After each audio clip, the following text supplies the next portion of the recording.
السلام علیکم ورحمۃ اللہ وبرکاتہ۔ امید کرتا ہوں سب دوست خیر و عافیت سے ہوں گے۔ آج میں آپ لوگوں کو ایک وظیفہ میں نے دیا تھا دعوت حمزات کے نام سے، حمزات کا وظیفہ، تو کچھ احتیاط بھی بتانا چاہتا ہوں کہ بھائی اس طرح کے وظائف جو ہے نا، آپ کی مہربانی بغیر استاد کے، بغیر کسی رہنمائی کے خود نہ کیا کریں، یا تو آپ لوگوں کو کامیابی نہیں ملے گی، یا رجت ہو جائے گی، یا نقصان ہو جائے گا۔ تو حمزات کے بارے میں بتانا چاہتا ہوں۔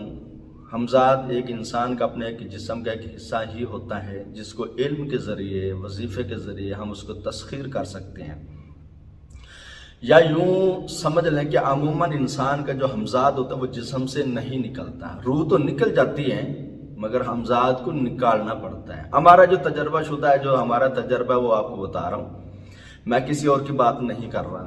میں نے تقریباً کئی لوگوں کے حمزات نکالے تو ہمیں علم کے ذریعے ہی نکالنے پڑ گئے کہ وہ خود نہیں نکل سکتے تھے۔ ہاں، کچھ حمزات ایسے ہوتے ہیں جن کے پاس اپنا ذاتی علم ہوتا ہے، وہ بندہ ہی عامل ہوتا ہے، اس نے تو اپنے حمزات کو ہی نکالا ہوتا ہے۔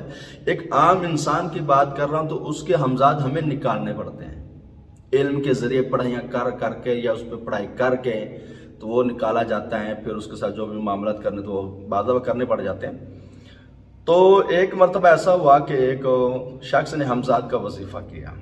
اگر آپ نے ہمارے چینل کو سبسکرائب نہیں کیا تو سب سے پہلے ہمارے چینل کو سبسکرائب کریں، بیل آئیکن کو آل نوٹیفیکیشن پر اوکے کریں، ہماری ویڈیو کو لائک اور شیئر بھی ضرور کریں۔ تو کامیابی حاصل ہو گئی حمزات کی، اور اس کی شرائط یہ طے پائیں۔ اچھا، بعض لوگ کہتے ہیں جی حمزات کافر ہوتا ہے، غیر مسلم ہوتا ہے۔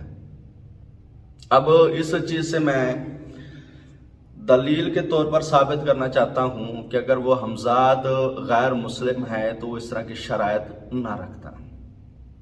حمزات نے شرائط یہ رکھی کہ کبھی بھی ناپاکی کی حالت میں میرے سامنے نہ آنا۔ اب آپ بخوبی سمجھ گئے ہوں کہ ناپاکی کس کو کہتے ہیں۔ ایک ہے انسان اپنی بیوی کے ساتھ ہم بستری کر سکتے، اس نے حلال کھایا، وہ ناپاک اس کا جسم ضرور ہے، مگر اس نے یہ شرائط نہیں رکھی تھی۔ ناپاکی کی حالت سے مراد ہے کبھی حرام کھا کر میرے سامنے نہ آنا، یعنی زنا کر میرے سامنے نہ آنا۔ شاید کیونکہ حمزات اپنے جسم کا ہی حصہ ہوتا ہے تو اس نے بھی اپنی حمزات کو ہی تذکیر کیا، تو اس کو پتہ تھا اس کی نیچر کیا ہے، یہ کس طرح کا انسان ہے ذلیل۔ میں نے تو ایسے بھی انسان دیکھے ہیں جن کی روح اپنے جسم سے یوں سمجھو عکس سے بیزار ہے، اپنے جسم سے بیزار ہے، کہتی ہے کہ خدا سے دعا کرو کہ یہ انسان مر جائے، میری جان چھوٹ جائے کہ میں آزاد ہو جاؤں گی۔ میں نے کیوں؟ وہ کہتے یہ تو بدبخت انسان ہے جس کے اندر میں رہ رہی ہوں۔ میں نے کہا یار وہ تو نمازیں پڑھتے، وہ سارے معاملات کرتے، تو آپ اسے بدبخت کہہ رہی ہیں۔ کہتی وہ نمازیں میں پڑھتی ہوں، جب اس کے جسم پہ حاوی ہو کر نمازیں میں پڑھتی، اس خبیث کا جو شیطان ہے نا، شیطان سب سے تکڑا وہ ہے۔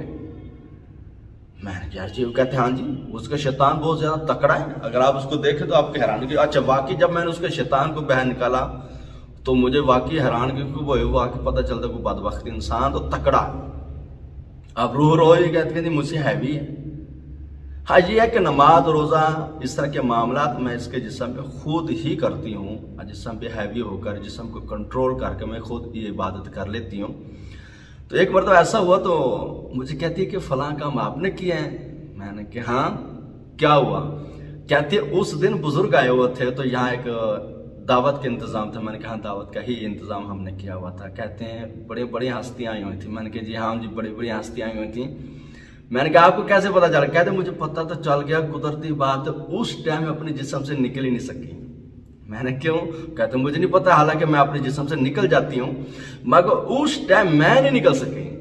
مجھے پھر سمجھ ہے کہ بزرگوں نے لگتا ہے اس کو کڑا لگا دے کہ بھائی یہ ہماری محفل میں شامل ہی نہ ہو سکے، کیونکہ اس کی اتنی پاور نہیں تھی، اس کی وہاں پہنچ نہیں تھی۔ ظاہر بات ہے جہاں اب اتنی بڑی ہستیاں ہوں وہاں عام بندہ نہیں جا سکتا، تو اس طرح کا کوئی محفل تھی کہ انتظام کیا ہوا تھا۔ بہرحال اس شخص نے حمزات کا وظیفہ کیا، حمزات کے ساتھ تسخیر اور شرائط یہ پائی کہ ناپاکی کی حالت میں کبھی میرے سامنے نہ آنا۔ اب حمزاد مجبور تھا. یہ ایک مسلمان بادشاہ گزرے ہندوستان کا ہی, انڈیا کا ہی تھا. اب تو انڈیا ہو کے پہلے ہندوستان ہی تھا, تو میں اس کا نام نہیں بتانا چاہتا. عاملین بعض لوگ ہیں ان کو پتہ ہوگا کہ اس کا نام کیا تھا. اس خبیث نے کہہ دیا اس کو کہ مجھے لڑکی ڈھونڈ کے لے آ دو جو خوبصورت ہو اور ہو بھی کنواری. اب بیچاری یہ ڈھونڈتا رہا, اور تو نہ ملی, بادشاہ کی بیٹی ملی, خوبصورت بھی تھی اور کنواری بھی تھی, ابھی شادی نہیں ہوئی تھی. اٹھا کے لے کے آ گیا. اچھا, اس نے اٹھایا کہ تخت سمیت جس بیڈ پر وہ سوتی تھی وہ بھی اٹھا کے لے کے آ گیا. اب اس نے کیا شرائط یہ تھی, پھر گھڑے کے اندر پانی بھر کے نا گھڑے کے اندر بیڈ جو یا پلنگ ہوتا جو بھی اس کے نیچے رکھتی, پھر ہتھسار لگا دیتا تھا اٹھ بیڈ کے اوپر. پھر اس کے ساتھ جو اس نے زنا کاری کرنی تھی کر پھر اس گھڑے جو اس نے رکھے ہوتے ان سے نہا کر پھر یہ بیان نکلتا تھا. اس کی یہ سمجھو کہ ترکیب تھی کہ ناپاکی کی حالت میں سامنے نہیں آنا. اب لڑکی مجبور تھی, لڑکی دن بدن کمزور ہوئی جا رہی ہے, کسی کو بتا بھی نہیں رہی کہ میرے ساتھ یہ مسئلہ بنتا جا رہا ہے. اب یہ روزانہ اٹھوا رہے ہیں.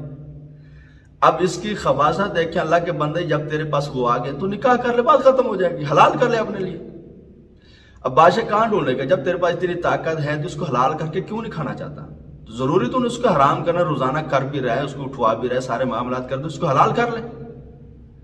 تیرے پاس علم ہے, تیرے پاس طاقت ہے, بچی نہیں مانتی, بچے کا ذہن چینج کر دو, اس کو منوا لو, اس کو منہ سے نکلوا لو, یا اپنی محبت ایسی دو بچی آپ کی ہو جائے, یا بادشاہ سے منوا لو. کون سی تیرے پاس علم کی طاقت تو ہے, مگر بس وہ بدبختی جب انسان پہ چھا جائے پھر اللہ تبارک و تعالیٰ عقل کے دروازے بند کر دیتے ہیں.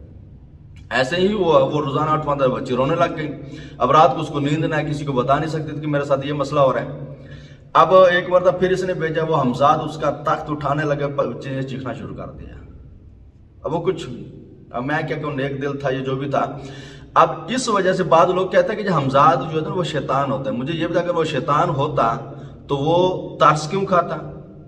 دوسری بات وہ اس طرح کی شرائط کیوں رکھتا کہ ناپاکی کی حالت میں میرے سامنے نہ آنا؟ جو اپنا تجربہ وہ یہی ہے کہ حمزاد مسلمان ہوتا ہے, مگر اب یہ کہتے ہیں بعض لوگ کہتے ہیں کہ سرکار علیہ السلام کا حمزاد سمجھو کہ سرکار علیہ السلام خود اس کو کلمہ پڑھایا. اس ٹاپک میں میں بات نہیں کرنا چاہتا, تو یہ اب اتنا اشارہ دینا چاہتا ہوں کہ یہ پہلے اس چیز پہ غور کریں کہ وہ سرکار علیہ السلام نے کب ارشاد فرمایا تھا اور ارشاد فرمانے کا مقصد کیا تھا, اس چیز پہ غور کریں. جیسے سرکار علیہ السلام کی ایک حدیث ہے, سرکار نے فرمایا کہ میں بھی تو آپ کی طرح ہی ہوں, میں بھی تو آپ لوگوں کی طرح انسان ہی ہوں. بعض لوگ کہتے ہیں جو سرکار علیہ السلام کہ یہ فرمایا انسان سرکار ہے, ہم سمجھتے ہیں سرکار علیہ السلام نور بھی ہیں, بشر بھی ہیں, مگر حدیث میں ایک میں یہ بھی ہے کہ سرکار علیہ السلام فرمایا میں بھی تو آپ لوگوں کی طرح انسان ہوں. جہاں سرکار علیہ السلام نے یہ ارشاد فرمایا کہ میرا حمزاد بھی مسلمان ہے, وہ میرے ماتحت ہے. یہ غور کریے کب ارشاد فرمائی تھی, اس ٹائم موقع کیا تھا, کیا بات چل رہی تھی, شاید پھر آپ لوگوں کو سمجھ آ جائے گی. بہرحال حمزاد مسلمان ہی ہوتا ہے. شیطان جس کو نفس امارہ کہتے ہیں وہ ہو رہا ہے. جسم کے 4 حصے, روح, حمزاد, عکس, شیطان. یہ جسم کے 4 ہی عناصر, جسے 4 عناصر سے جسم بنایا گیا ہے, تو اسی طرح جسم کے 4 ہی حصے ہوتے ہیں, یہ ذہن میں رکھ لیں. بہرحال یہ میرا ٹاپک نہیں ہے, میں اس میں بحث نہیں کرنا چاہتا. تو اب اس نے حمزاد اس لڑکے کو کہا کہ آپ آج کی رات برداشت کر لیں, کل یہ نوبت نہیں آئے گی, مگر ایک بات میری توجہ سن لو, جب وہ آپ سے کام کرے گا, ہم بستری ہوگا, اس کے بعد یہ سو جائے گا, کیونکہ روزانہ کر رہا تھا وہ تو فری تھا کہ اب تو ہو گئے گا. مگر آپ نے نہیں سونا, اور نیچے اتر کے جب یہ سو جائے گھڑے کے اندر پانی کو, کب پانی آپ نے گرا دینا, پھر میں جانوں یہ جانے. بچے نے کہا کہ آج کی رات برداشت کر لو میری خاطر, کل میں تجھے چھڑوا لوں گا. اب وہ لڑکی نے برداشت کیا, ظاہر بات اتنے دنوں سے کر رہا تھا, جو کام وغیرہ سے فارغ ہوتا وہ تو سو گیا. اس کے بعد لڑکی اٹھی, اس نے گڑھا جو پانی کے تھے 1 تھے یا 2 تھے جتنے تھے گرا دیے. اب جب حضرت صاحب پیر صاحب صبح اٹھے, دیکھا تو پانی تو ہے نہیں. اب پچھتایا, سامنے وہ بھی آ کے کھڑا ہوا ہے, کہتے ہیں ہاں نکل باہر, کیا کرے گا, تو نہا تو سکتا نہیں, ناپاکی کی حالت میں میرے سامنے آئے گا. شرائط یہ تھی کہ ناپاکی کی حالت میں میرے سامنے نہیں آنا, بس. اب تو شرائط توڑے گا, میں تجھے چھوڑوں گا نہیں.